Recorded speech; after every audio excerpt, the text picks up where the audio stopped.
अपने पराये क्या होते हैं ये तो मुझे ससुराल आकर पता चला। और आप कहती हो बर्दाश्त करो। आखिर कोई कितना बर्दाश्त करे माँ।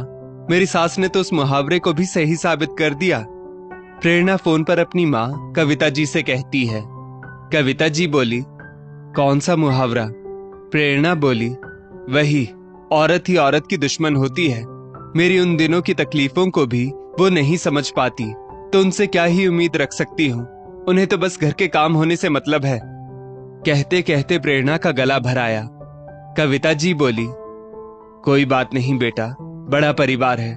पूजा और छठ में तो सब लोग इकट्ठा होते ही हैं, तो घर का काम बढ़ ही जाता है। प्रेरणा बोली, काम से कौन भागता है माँ, पर मिलजुल कर करना चाहिए।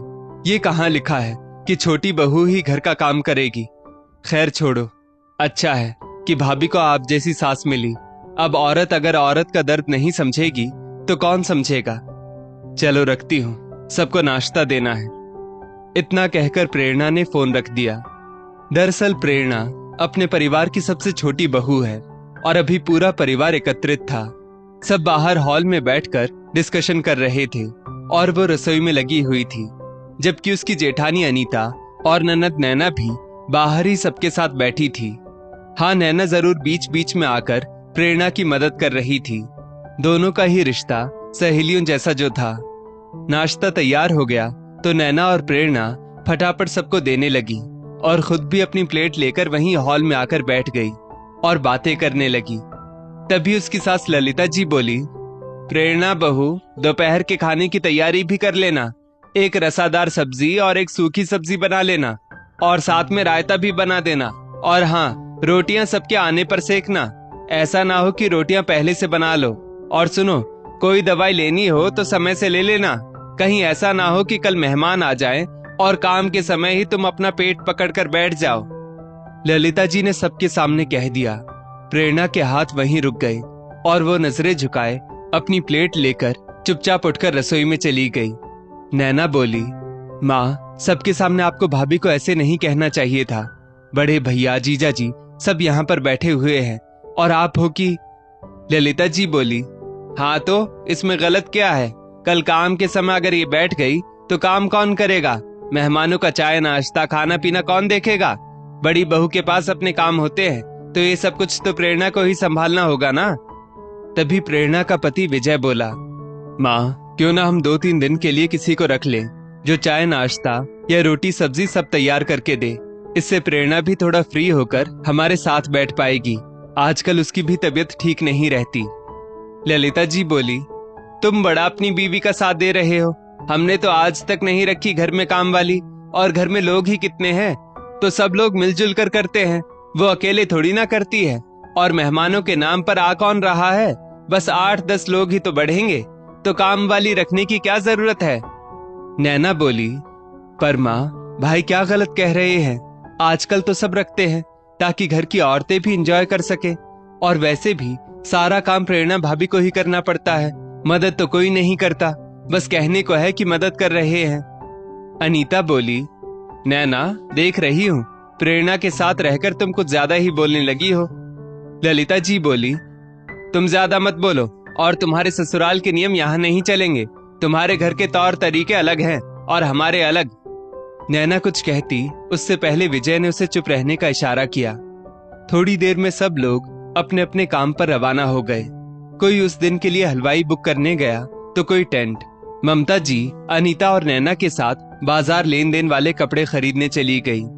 प्रेरणा रसोई में खाने की तैयारी कर रही थी कि अचानक उसके पेट में जोर से दर्द होने लगा। वो अकेली बड़बड़ाने लगी, पता नहीं माँ जी मेरी तकलीफ समझती क्यों नहीं। मुझे पता है आएंगी तो बेमतलब का मुझ पर बरस पड़ेंगी, जबकि इसमें मेरी क्या गलती है। फिर भी उसने हिम्मत कर खाने की तैयारी तो करके रख दी और कमरे में आकर थोड़ी देर लेट गई। लेटे लेटे उसे कब नींद आ गई उसे पता ही नहीं चला। जब दरवाजे की डोरबेल बजी तो उसने टाइम देखा तो 4 बज चुके थे। हड़बड़ाकर उसने दरवाजा खोला तो सास, जेठानी और ननद सब सामने थी। ललिता जी बोली, बहू, इतनी देर लगती है दरवाजा खोलने में? सो गई थी क्या? घर में इतना काम है और तुम? प्रेरणा बोली, माँ जी वो मेरे पेट में। ललिता जी बोली, हे भगवान, कर दिया ना सब गुड़ गोबर, तुम तो यही चाहती थी। प्रेरणा नजरें झुकाए किसी अपराधी की तरह खड़ी रही। ललिता जी चिल्लाई, तुम्हें कहा था ना मैंने कि दवाई ले लेना, लेकिन नहीं, अब हो गई ना गड़बड़। अरे हम तो फिर भी खा लेते हैं ऐसे में तेरे हाथ का खाना, लेकिन जो रिश्तेदार आ रहे हैं उनके घर में तो 3 दिन का नियम है। उन्हें पता चल गया तो वो तो तेरे हाथ का खाना भी नहीं खाएंगे। घर में खुशी का माहौल था और तुझसे किसी की खुशी देखी नहीं जाती ना। अरे घर की छोटी बहू काम करती या जिम्मेदारी लेती हुई अच्छी लगती है, और तू कामचोर कहीं की। ललिता जी के मुंह में जो आ रहा था बस बोले जा रही थी। प्रेरणा के सब्र का बांध टूट पड़ा और वो बोली, माँ जी, मैं कोई जानबूझकर दर्द को न्योता नहीं देती हूँ, फिर क्यों आप बात को खींचे जा रही हैं? और मैंने काम करने से कभी इनकार किया है क्या, जो आप मुझे कामचोर कह रही हैं? मैं चाहे कितनी ही परेशान रहूं, उसके बावजूद खाना तो मैं ही बनाकर खिलाती हूँ ना। और कौन से शास्त्रों में लिखा है कि छोटी बहू ही बस काम करेगी? 40 के ऊपर की हो चुकी हूँ, हार्मोन बदल रहे हैं, लेकिन आपको तो ये बात समझ में ही नहीं आती, क्योंकि आपको तो सिर्फ काम से मतलब है ना। क्या आप कभी इस दौर से नहीं गुजरी थी जो आपको मेरी परेशानी नहीं दिखती? कहकर प्रेरणा अपने कमरे में चली गई। शाम को सभी मर्द घर आए तो देखा कि ललिता जी का मुंह फूला हुआ है। विजय ने इशारों ही इशारों में नैना से पूछा तो नैना ने सब बता दिया। तभी विजय बोला, माँ, हमने खाना बनाने वाली बुक कर ली है, कल से वो आ जाएगी और 3 दिन तक वो सारे काम करेगी। ललिता जी गुस्से में बोली, मैंने मना किया था ना सुबह, फिर तेरे सामने ही तो सारी बातें हो रही थी ना। अनीता बोली, हाँ देवर जी, माँ जी ने तो मना किया था, फिर आप इनके खिलाफ क्यों? अनीता के पति अजय ने धीरे से कहा, कुछ करती तो हो नहीं तो बीच में मत बोलो, और वैसे भी हम बाहर रहते हैं तो यहाँ क्या होता है हमें पता नहीं, तो बेहतर होगा शांत रहो।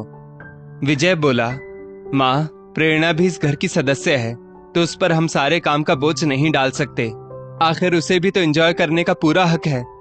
ललिता जी बोली, हाँ बेटा, कर लो मनमानी, मेरी सुनने वाला है कौन?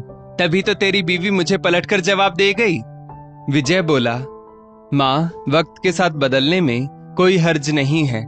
अगर आप थोड़ा उसके बारे में सोचती तो वो कभी पलटकर आपको जवाब नहीं देती। हमसे ज्यादा आप उसे जानती हैं। ललिता जी चुप हो गई तो अनीता आग में घी डालते हुए बोली, माँ जी, अब हर कोई मेरी तरह तो नहीं हो सकता ना, तो आप बुरा मत मानिए। नैना बोली, भाभी, आप तो मेहमानों की तरह आती है और मेहमान नवाजी करवा कर चली जाती है, पर पीछे से भुगतना तो उनको पड़ता है। और माँ, एक बात कहूँ, सास अगर बहू के बारे में सोचे ना तो कोई बहू पलटकर जवाब नहीं देती। अनीता बोली, पर नैना, प्रेरणा ने जो किया। नैना बोली, छोटी भाभी ने जो किया सही किया, आखिर बर्दाश्त करने की भी हद होती है, और अगर आप बिना बोले उनका हाथ बटाती तो ये नौबत ही नहीं आती। अजय बोला, माँ, नैना सही कह रही है, अब अगर वो अपनी पत्नी के बारे में नहीं सोचेगा तो कौन सोचेगा? और आपको रहना इन दोनों के साथ है तो थोड़ा सा बदलने में क्या हर्ज है? दोस्तों, इस स्टोरी को लेकर आपकी क्या राय है, नीचे कमेंट करके जरूर बताइएगा, और ऐसी ही और भी बेहतरीन वीडियोस के लिए हमारा पेज जरूर फॉलो करें। धन्यवाद।